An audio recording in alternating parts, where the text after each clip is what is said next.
नमस्कार. श्री स्वामी समर्थ. आपल्या मराठमोळ्या पाटील्स कॉर्नर्स या चॅनलवरती सर्वांचं खूप खूप मनापासून स्वागत आहे. मैत्रिणींनो, नवरात्र म्हणजे आदिमाया आदिशक्तीच्या उपासनेचा दिवस असतो बघा. तर 15 ऑक्टोबरपासून आपल्याकडे नवरात्र उत्सवाला सुरुवात होणार आहे.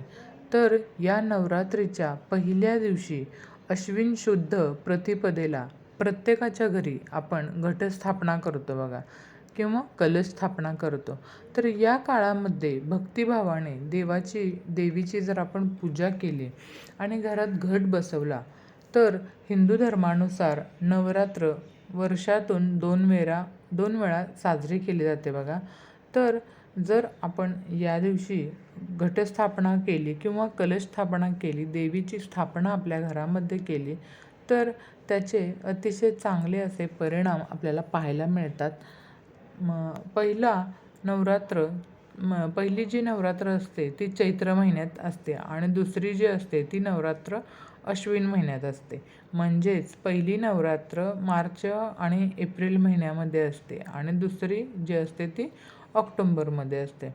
आता नवरात्र 9 दिवस सतत 9 दिवस हे नवरात्रीचे चालू असतात, ज्यामध्ये आपण देवीच्या विविध रूपांची भक्तिभावाने पूजा करतो बघा. भारतातील नव्हे तर भारतामध्ये नवरात्र वेगवेगळ्या पद्धतीने वेगवेगळ्या राज्यांमध्ये साजरी करतात. जागोजागी देवीच्या पूजेसाठी स्थापनेसाठी मंडपसुद्धा उभारतात बघा. नवरात्रीच्या 9 दिवसात एक आगळा वेगळा उत्साह असतो. अखंड 9 दिवस देवीची मनोभावे सेवा, पूजा, आरती केली जाते. तसेच वेगवेगळे नैवेद्यसुद्धा दाखवले जातात. घटस्थापना करताना देवीसमोर घटस्थापन केला जातो. आणि आपण काय करतो तर एका भांड्यामध्ये काळी माती ठेवून या मातीमध्ये 9 धान्य पेरतो आणि त्यावर पाण्याने भरलेला एक घट किंवा कलश ठेवला जातो. या घटामध्ये आंब्याची किंवा विड्याची पाने गोलाकारपणे ठेवायची आणि त्यावर नारळ ठेवायचा. त्याचबरोबर आपण देवीपुढे अखंड दिवासुद्धा लावतो बघा. तसंच देवीच्या समोर ताट ठेवतो, त्याच्यामध्ये आपण फळं ठेवतो. या घटाला झेंडूच्या फुलांची माळ आपण दररोज घालतो.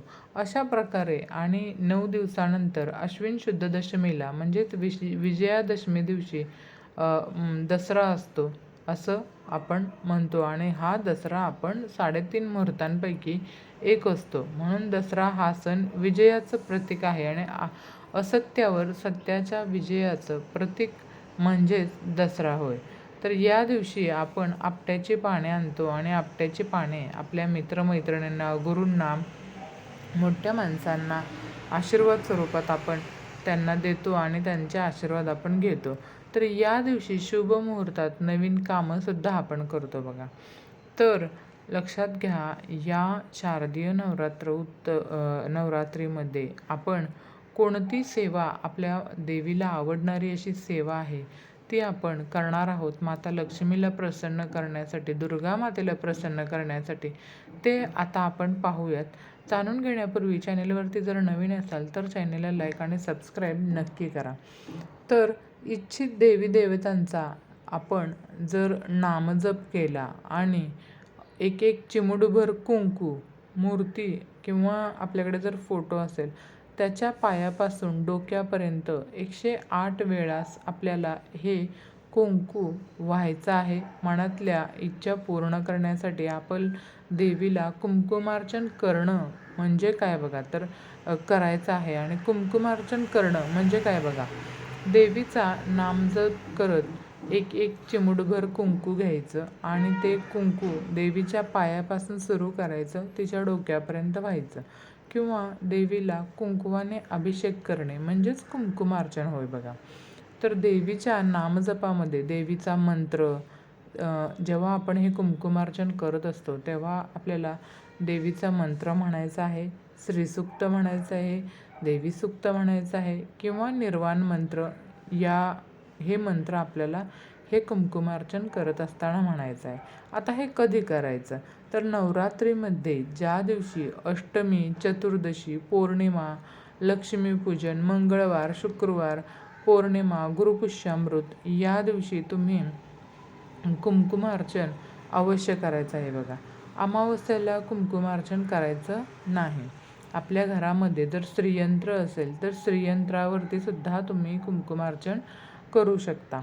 तर अश्विन नवरात्रामध्ये सप्तशतीचे दुर्गा सप्तशतीचे आपण पाठ वाचतो बघा, पारायण करतो. तर हे पाठ वाचण्यापूर्वी किंवा पाठ वाचत असताना कुंकुमार्चन करावं.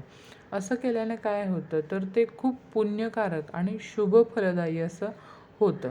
कुंकुवात का होतं तर कुंकुवामध्ये शक्तितत्व आत्कृष्ट करण्याची क्षमता जास्त असते. म्हणून देवीच्या मूर्तीला कुंकुमार्चन केल्यावर ती जागृत होते बघा.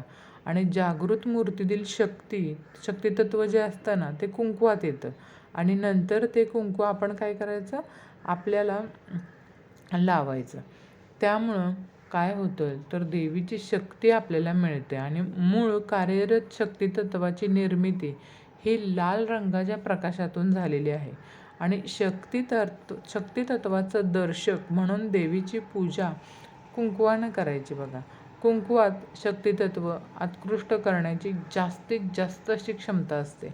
म्हणून देवीच्या मूर्तीला कुंकुमार्चन केल्यावर ती जागृती मिळते.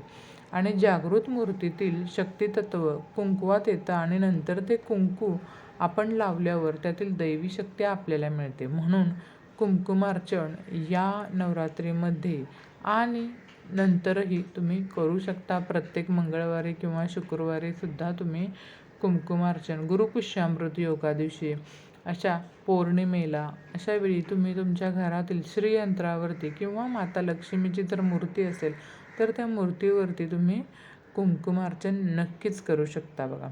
कार्यसिद्धीसाठी याची खूप सहाय्यता होते बघा. आणि कुंकुमार्चन पूजेत देवीला अर्पण केलेले कुंकू किंवा देवी प्रसाद म्हणून तुमच्या मैत्रिणींना, आप्तेष्टांना हे कुंकू दिलं तरी चालतं किंवा वाटायचं. हे कुंकू पुन्हा देवपूजेत अजिबात वापरायचं नाही. हे कुंकू रोज कपाळावर फक्त लावायचं आपल्या, फक्त ते देवपूजेमध्ये वापरायचं नाही. किंवा तुमच्या जवळच्या ज्या काही व्यक्ती असतील त्यांनाही हे कुंकू तुम्ही वाटू शकता, देऊ शकता.